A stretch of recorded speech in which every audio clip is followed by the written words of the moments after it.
Maijā, sievišķīgākajā televīzijā STV1 tevi gaida īpaši bagātīga emociju gamma.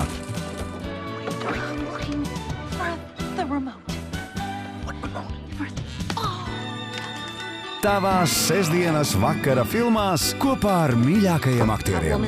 Šai sievietei vairs nekad nebūs darīšanas ar maniem bērniem. Sestdien, 14. maijā, skaties, ar kādu spēku sieviete spēj pacelt vīrieti un likt tam atkal noticēt sev filmā Džerijs Magvairs ar Tomu Krūzu un Renē Zelvēgeri galvenajās lomās.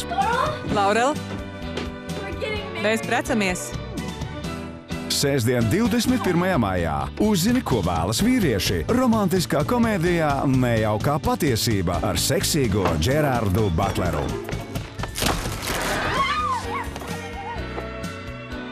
Bet 28. maijā filma, par kuru Džulija Robertsa saņēmusi sev pagaidām vienīgo Oskaru – Erina Brokoviča par sievietes drosmi un neatlaidību aizstāvot ģimeni. STV1.